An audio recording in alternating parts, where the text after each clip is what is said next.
पिता आणि पुत्र आणि पवित्र आत्मा यांच्या नावे amen. Hallelujah hallelujah. Hallelujah. Hallelujah. प्रिय बंधू आणि भगिनींनो, पुन्हा एकदा आपणा सर्वांचे स्वागत आहे. आज आपण येशूच्या वचनावर चिंतन करणार आहोत.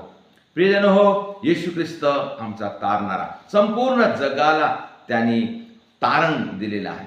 त्याच्या मरणाद्वारे, त्याच्या क्रूस मरणाद्वारे संपूर्ण जगाला तारण प्राप्त झालेले आहे. आणि त्या तारण प्राप्तीचा मार्ग प्रभूने आम्हाला दाखवलेला आहे. प्रभूने आमचे तारण केलेले आहे, आमचे तारण झालेलं आहे. आता आम्हाला फक्त आमचे तारण आम्हाला स्वीकार करणे आहे, प्राप्त करणे आहे. तर तारणाचा मार्ग आम्हाला प्रभू दाखवत आहे.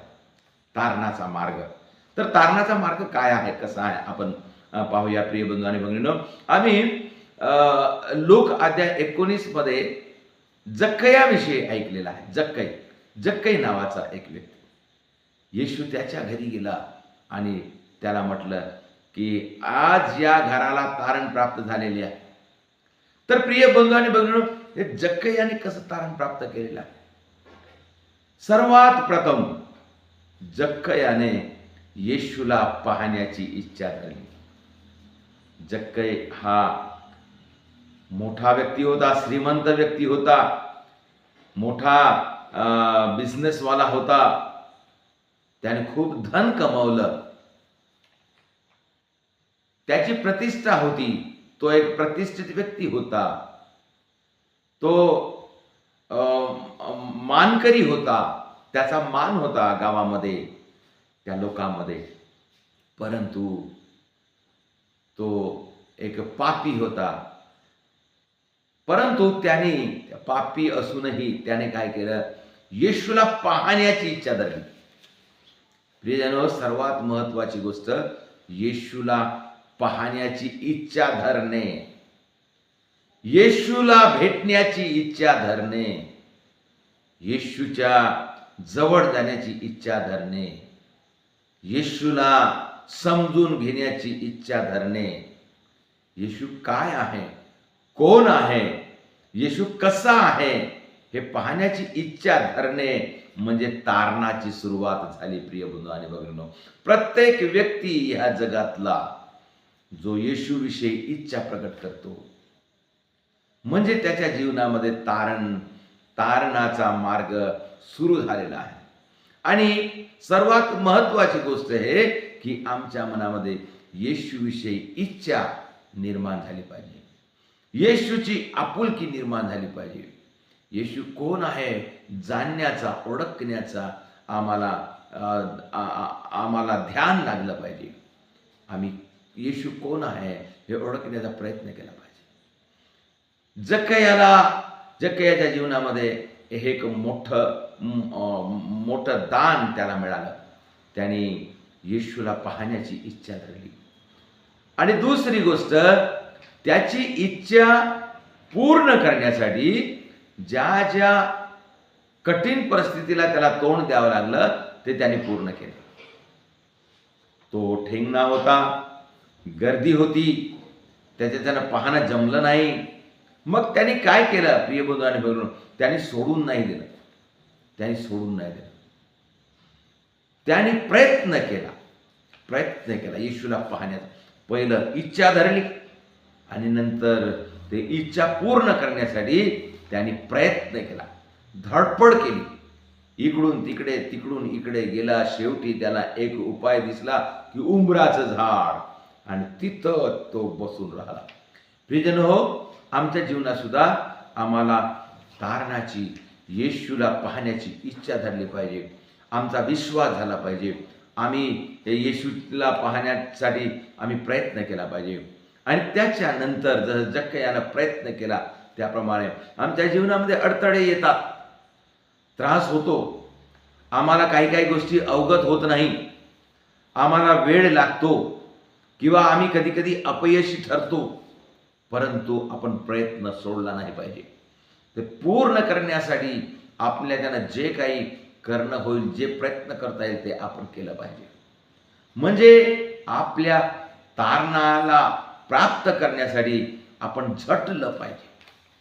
प्रियजनो, आम्ही कधी कधी विश्वासामध्ये जगताना आम्हाला अडथळा येतो, आम्हाला त्रास होतो, आम्हाला व्यत्यय येतो, अडचणी येतात, आम्ही थकून जातो.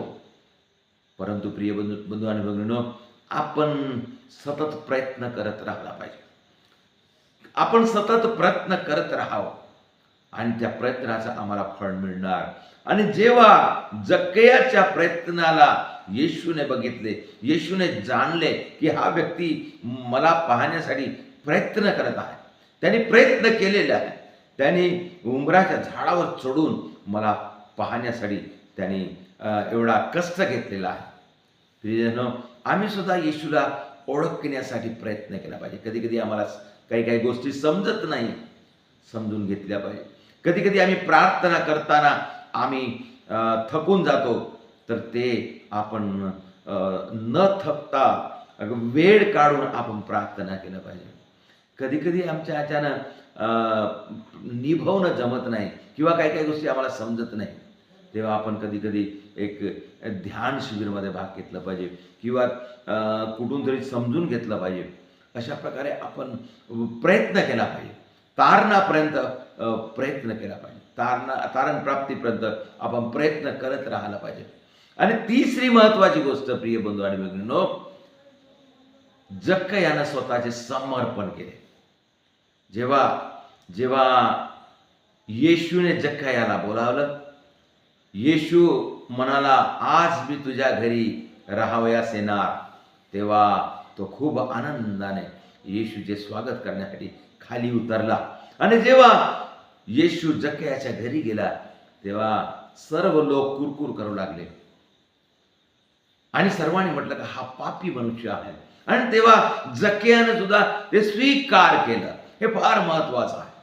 जेव्हा लोकांनी कुरकुर केली, लोकांनी कंप्लेंट केली किंवा लोकांनी त्याचे दोष उघडकीस आणले, तेव्हा जक्कयानं ते दोष लपवले नाही, त्याने स्वीकार केला. प्रिय बंधू आणि भगिनी, आपले दोष त्याने स्वीकार केला. तो पापी आहे हे त्याने स्वीकार केलं. तो धनाचा लोभी होता, त्याने स्वीकार केलं.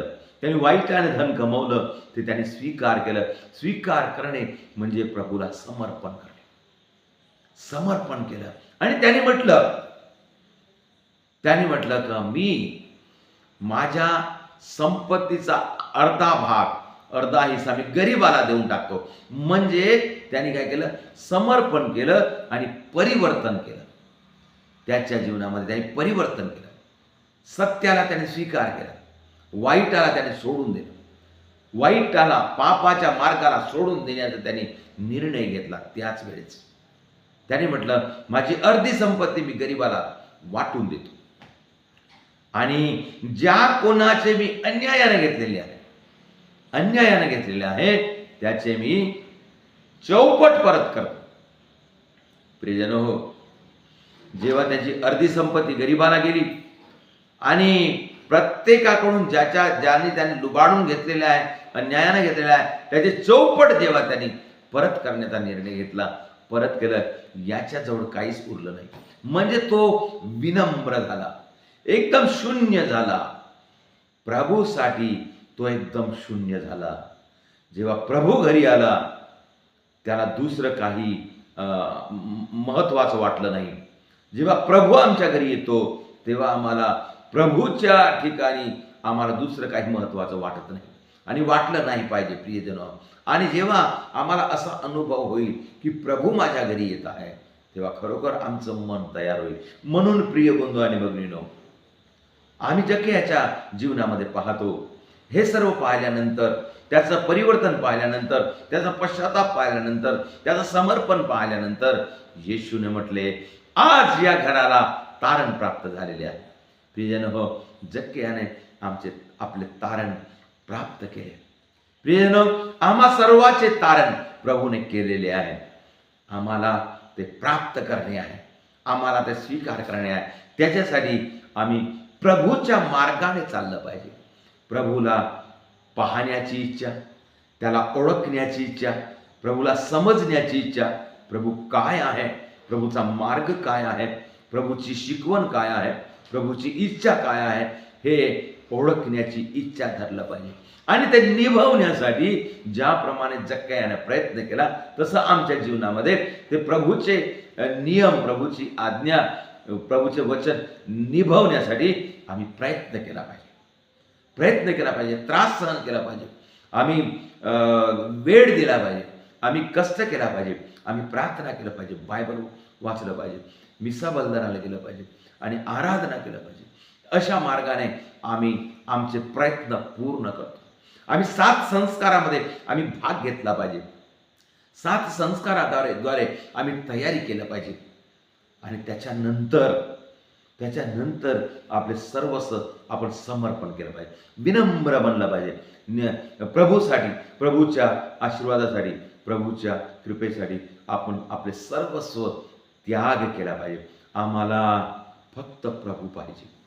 आणि म्हणून प्रिय बंधू आणि भगिनींनो, आज आम्हाला जक्कयाच्या जीवनातून आम्हाला पाहायला मिळते. आम्ही ह्या 3 गोष्टी आम्ही लक्षात घेऊन आपण त्यानुसार जीवन जगलं तर आम्हाला आमचे तारण प्राप्त होते. जे येशूने आमच्यासाठी तारण मिळवून दिलेलं आहे, आमचे तारण केलेलं आहे, त्याची प्राप्तीसाठी आपण येशूला पाहण्याची, येशूला समजण्याची इच्छा धरावं आणि त्याच्यासाठी प्रयत्न करावं आणि आपले सर्वस्व समर्पित करून आपण विनम्र बनून आपले तारण आपण स्वीकार करावे.